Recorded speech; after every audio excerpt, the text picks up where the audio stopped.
Assalamualaikum warahmatullahi wabarakatuh. Waalaikumsalam warahmatullahi wabarakatuh. Berpikir bisa, pasti bisa, insya Allah. Coba. Berpikir bisa, pasti bisa, insya Allah. Satu kali lagi. Berpikir bisa, pasti bisa, insya Allah. Ya pemirsa KHPS TV yang dimuliakan oleh Allah Subhanahu Wa Taala. Hari ini kita kehadiran, dipanggilnya Andri ya, betul namanya Iya, dipanggilnya, bukan Agung Laksana itu. Agung Laksana itu nama anak, Pak. Oh, ya Andri ya, pekerja bangunan, punya keinginan untuk melaksanakan prinsip-prinsip tuyul ya. Apa tuh tuyul tuh? Tekad yang bulat, U-nya ulet, Y-nya yakin, usaha sampai, U-nya unggul, L-nya langgeng. Langgeng. Ya, coba apa kira-kira yang dimaksud tekad yang bulat tuh? Tekad yang bulat itu jika kita punya keinginan harus sampai. Ya, jika punya keinginan kita harus kuat ya. Iya, Pak. Tidak tergoda, tidak tahan banting gitu ya. Iya. Orang lain mencemooh apa segala macam terus aja. Nah, itu namanya tekad yang kuat. Jadi tidak goyang ya. Iya. Kalau dipuji tidak Besar kepala. ya. Kemudian kalau dicaci Kita harus kuat. harus kuat. Iya. Ya. Jadi yang pertama itu tekad yang kuat ya. Kemudian ulet. Ulet. Apa itu ulet? Kalau ulet itu bagi Andri mengerjakan sesuatu dengan sabar, tekun, dan hasilnya maksimal, Pak. Nah itu, jadi ulet itu ya betul ya, itu kemudian ditambahkan harus menggunakan teknologi sekarang tuh. Ya kalau hanya menggunakan otot hasilnya ya terbatas. Gitu ya. Salah satu contoh misalnya memindahkan batu ya sebanyak 1 truk dari sini, dari Saputra ke Kuningan, itu kalau pakai otot dipanggul satu-satu tuh berapa lama ya waktu yang dibutuhkan. Tapi kalau pakai truk itu namanya pakai teknologi ya, sekali jalan sudah habis itu terangkut. Nah itu, nah kita juga bekerja harus pakai teknologi. Misalnya Andi nanti kumpulkan uang, emang harus tabungan itu ya. Orang Amerika itu karakter dasarnya itu pandai menabung. Nah kalau pandai menabung itu peningkatan pendapatannya harus dilakukan. Nanti ada sisa. Jadi harus di depan menabung itu ya. Bukan uang sisa yang Nah itu dari berapa persen. Salah satu suku di Indonesia konon kabarnya kalau masih kecil ya itu nabungnya 50%. Jadi kalau pendapatan 2 juta nabungnya 1 juta. Seperti itu. Nah, nanti dibelikan untuk sesuatu hal yang menggunakan teknologi, misalnya beli motor untuk disewakan gitu ya. Apa aja yang kira-kira mampu dibeli itu. jadi berinvestasi. Ya itu luar biasa tuh. Jadi, berinvestasi ya. Beli diesel untuk nyedot air begitu ya. Milih apa yang banyak digunakan. Kemudian misalnya sewa steger gitu ya. Iya. Nah, sekarang misalnya Andi nih di bangunan itu harus bikin kurikulum sendiri ya. Kurikulum itu apa? Suatu materi isinya ya, misalnya 5 bulan belajar ngecat gitu ya. Iya.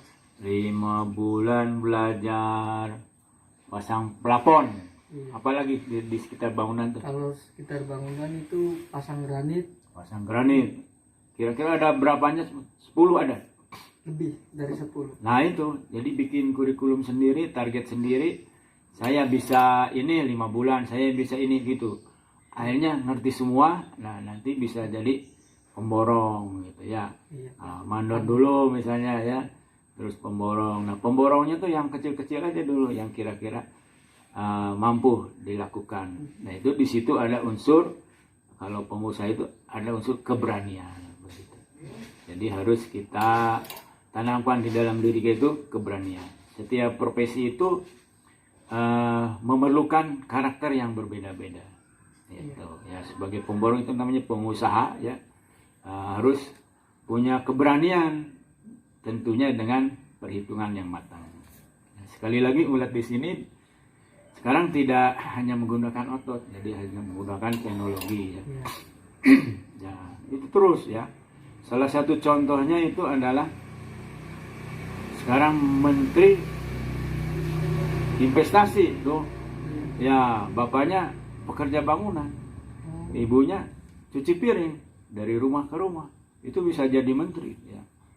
Bahkan dia ceritakan, saya pernah busung lapar karena saking ya gizinya kurang. Nah, jadi artinya di sini siapapun diri kita itu berhak sukses. Ya. Nah, itu jadi nggak usah lihat latar belakang kita, kemauannya keras itu, biaya sendiri apa sendiri. Jangan sampai kita misalnya nggak sekolah karena nggak ada yang biayain. Itu kalau kita tekadnya kuat begitu ya, menuntut ilmu, insya Allah yang lainnya ngikuti. Nah itu yang tadi apa tuh, ulet ya. Yang ulet. Kemudian berikutnya ya, yakin usaha sampai. Nah, yakin usaha sampai itu terbangun di dalam diri kita kalau kita terus mencoba. Nanti ada pengalaman gitu. Oh iya, saya kemarin juga mampu melaksanakan gitu. Nah itu dipupuk itu, yakin usaha sampai.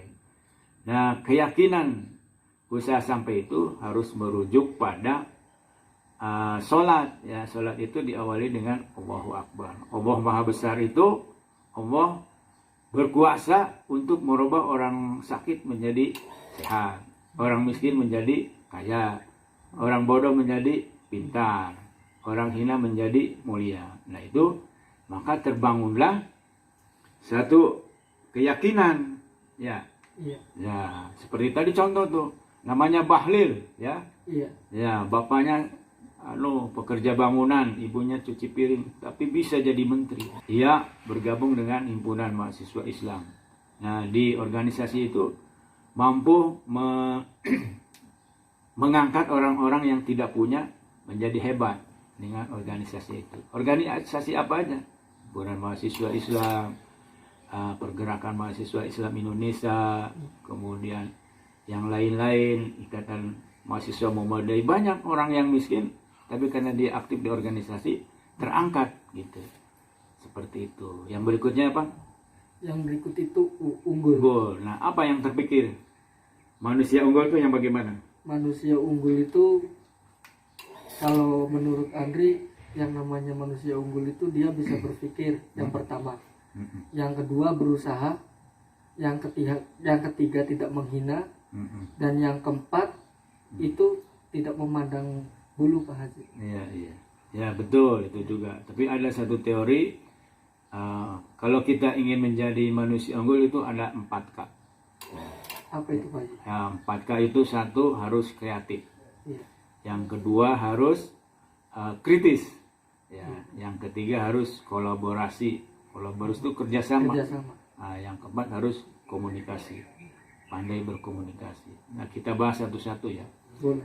Jadi sekali lagi, kalau kita ingin menjadi manusia unggul, pertama harus kreatif.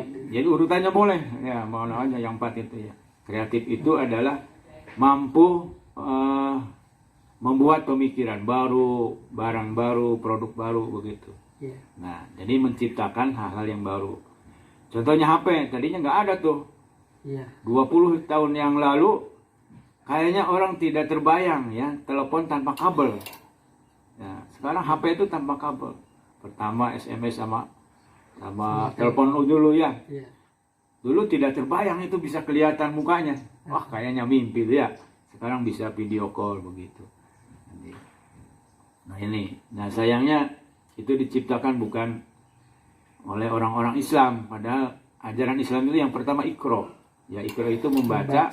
Nanti ujungnya menghasilkan teknologi ya. Teknologi itu anaknya ilmu. Nah, gitu. Nah itu ya, mampu menciptakan hal yang baru. Termasuk seni-seni ya, seni-seni membuat rumah gitu ya.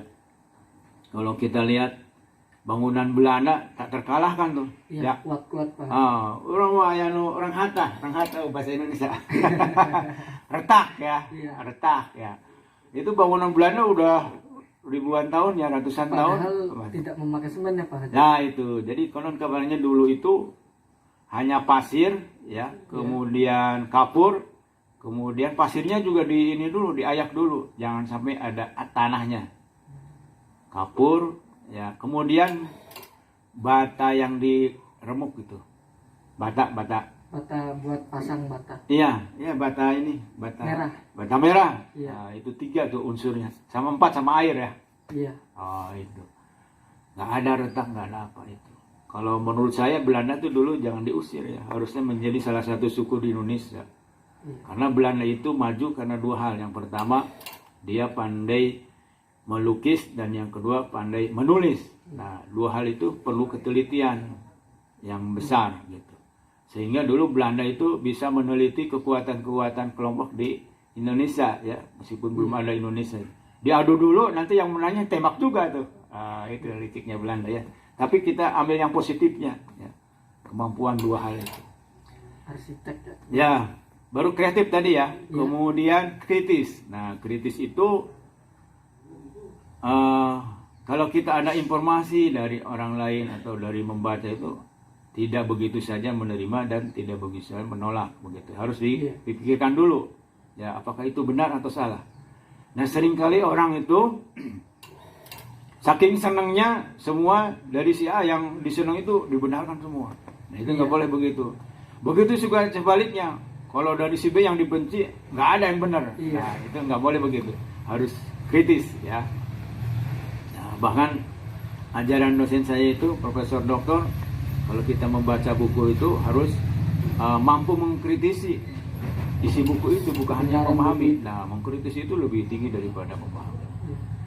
Nah, itu ya. Kemudian terakhir, L-nya apa? Terakhir itu langgeng Pak Haji. Ya, langgeng itu konsisten, terus itu ya. Nah, kita sering mengalami 3 bulan rajin, ya. 3 bulan Kedua, les.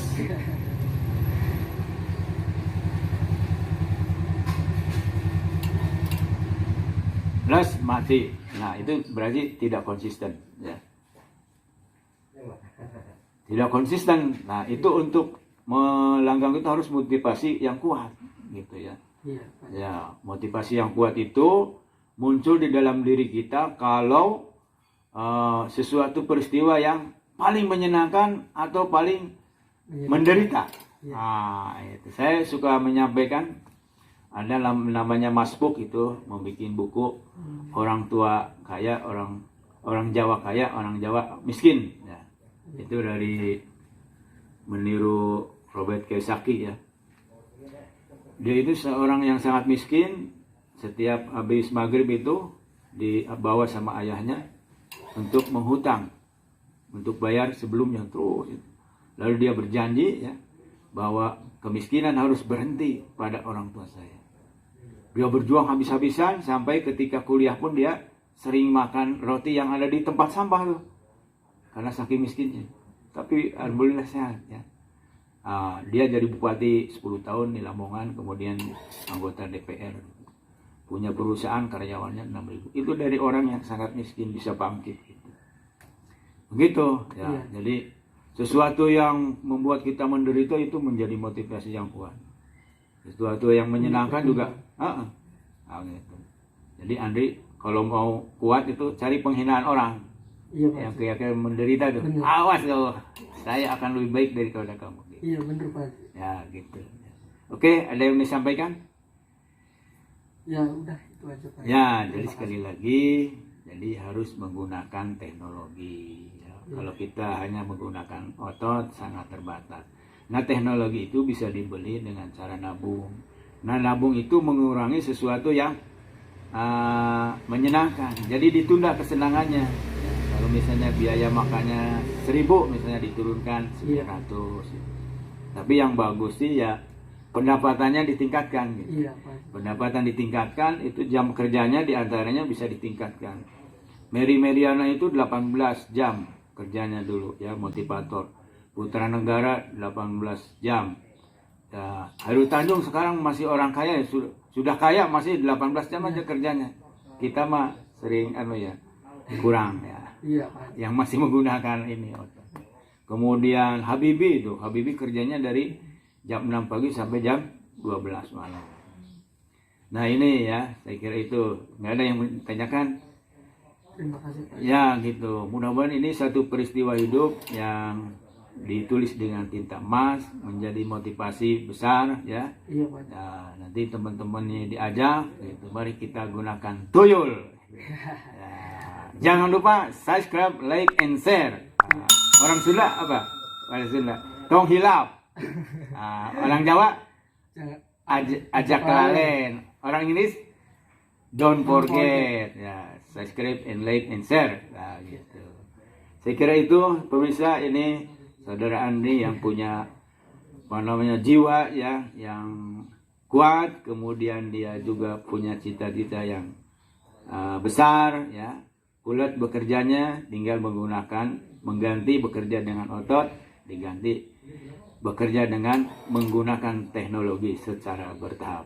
Bila ayat tutur anu teu kaukur, bila ayat carios anu teu kahartos sasieun sabeuneureun teu simkuring nuhunkeun diapunten, di luhur sausap rambut, di handap sausap dampal, nyanggakeun beuheung teukeun. Wassalamualaikum warahmatullahi wabarakatuh. Waalaikumsalam warahmatullahi Ya, wabarakatuh. dadah. Ya.